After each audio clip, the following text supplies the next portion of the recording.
A lot of people that ask to see the setup of different quail, get different ideas on how to raise their quail. I have this setup. This was made for a hawk. This is a 8x8 pole barn kind of setup. As you can see, you got the mews and then the weathering area. This is made for a hawk, but we live in Texas, and for some reason the hawks here in Texas are meaner than crap. Probably because it's Texas. I used to have grass until I got pheasants. Then they ate all my grass, so I'm probably going to put some more grass in this year. If you look at my other videos, I have grass. These are perches. This one's a perch, but they got too fat for it, as you can see.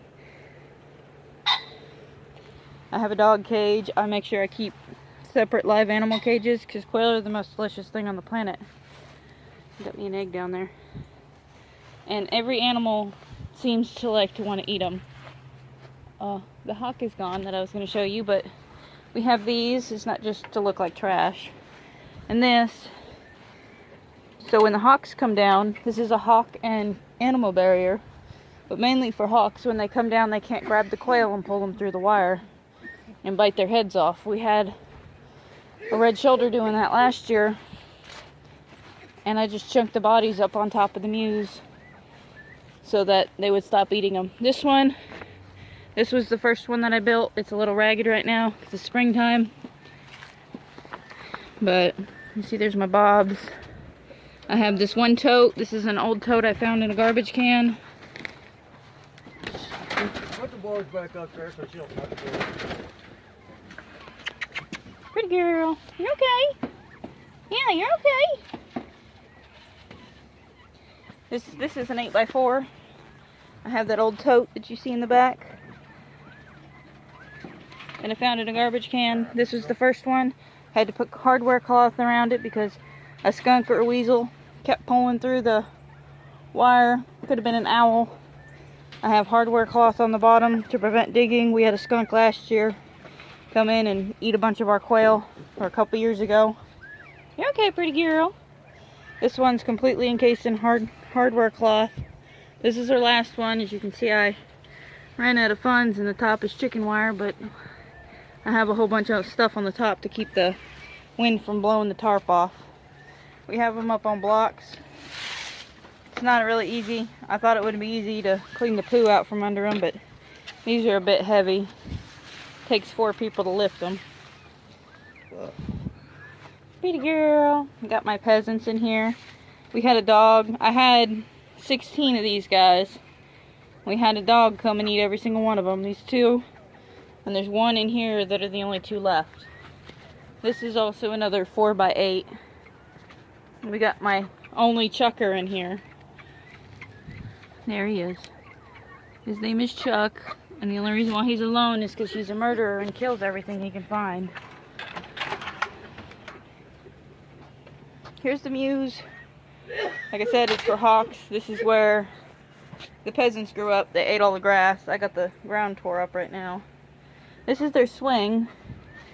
And of course it would be the only board in the whole barn that would be just a slight too big for them to sit on. Pheasants get extremely bored. So the way to combat the cannibalism is to entertain the pheasants. So the more you entertain them, the more you give them to entertain, and the more protein that's given, the less they'll eat each other. So like I said, I had 16 baby pheasants in here, and you can see that this was where they were raised out, so they ate all the grass. And then I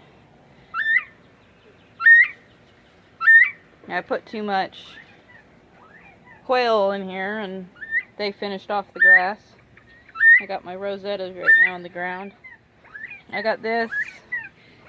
This was something I got from the water place. They normally just break these up and throw them away. It's got the perfect little quail hole in it. So they come in here and you can see that they've laid a brood. But right now my incubator's down, so it's more of a waste of eggs to me. This is the inside. We had a big flood last week. There's my only boy peasant in here. We had a big flood last week, so it doesn't look as nice as it normally does. And of course they threw food everywhere. because they like it stinky apparently. I got my fan for ventilation. I got my fish. The tank broke, so I had to bring it out here. You my fish big. I got them on blocks. This is my cage full of boys. That's what I call my quail stew. I got my grow out cage here. It's also a hospital. I put my wounded in there because I know the babies aren't going to eat them. I got a little fawn. I got a couple fawns out of this, and I got a couple tuxedos. This is an old cage I found on a farm. This was also free. So really, if it comes to stuff that you're needing and cages, just look around. Sometimes you can find them for free. Sometimes people don't want them and they just need a few repairs. This was an old rabbit cage, so it actually stood upwards, and then this was the bottom. I just had to put a new door on it. I got their food and water and a place they can rest their feet. The reason why everything's on blocks, for one, is for the poo, and for two, for the flooding.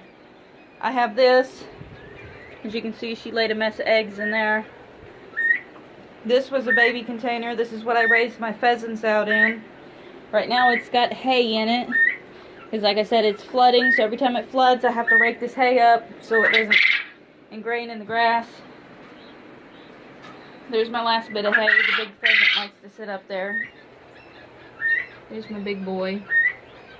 His name is Burrito. He used to be Happy, and then his girl died. This is my best layer. Pretty girl. Her name is Terminator, because she doesn't take crap. Yeah. Right now we don't really have flies, but I do use different fly sprays. This is an old canary cage. It has a divider. I may have thrown the divider away, but you can make one with wood or with a pallet lid, which is what I did. So that's pretty much my setup. I got all my water dishes on the ground because my quail aren't too smart. There's a few videos of them. If I had it on this block of them not being able to climb up the block even with 2x4s. Excuse me, ladies. And they're over here doing their job, eating the grubs and turning the dirt. Yeah. And then normally what I do with the poo is I scatter it through the yard like fertilizer.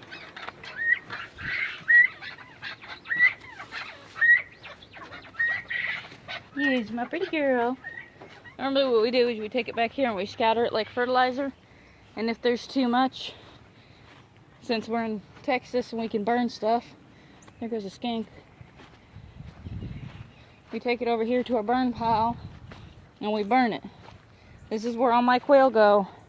When they die, I burn them because I started burying them and something started come digging them up. And after they started digging them up and less of them died, the creature that was digging them up came for the live birds and started eating them. So I no longer bury my birds. I more or less burn them or throw them in the trash. This is my next project. This was the cage that wouldn't die, and part of it's over there. I had this cage built. It lasted 2 years before I decided to put it out of commission, and it was another 2 years before I had to actually tear it apart and burn it because it wouldn't burn as a full piece. We have this cage right here. It's probably a 36 by 48. This is originally a dog kennel that my neighbor threw away, so I went and picked it up. And this would be good for pheasants. Put it on blocks. As you can see, like I said, they throw them away because they need repair. So all I got to do is just repair that. Put the door back on the front. This is another cage that I got for free. That was this is another rabbit cage. The person that I got these from raised rabbits. And these are little cigar boxes. They're little cigar tins, and they work perfect for little quail boxes, for like you use for a hen box. So this is basically my setup. I prefer my birds on the ground if you're going to have your birds on your ground. I got this one. This was an old one that somebody had before me, so they gave it to me as well. I have another one of these right here that holds probably 3 or 4 quail. It all just depends on the size of the cage. These are probably more for transport and less for holding. I do put sick quail in there for every now and then. And then that's about it. I made this one out of an emergency. It's kind of grown in there, but it's round, and it's like one of those Chinese ones. And it holds 2 or 3 quail. It has a handle on it. But that's basically my setup for my quail. This is where I used to bury them. As you can see, I got one of my hawks buried out here too. I don't know what killed him. I think what killed him was people were poisoning the blackbirds, and he ate some of those poisoned blackbirds and died.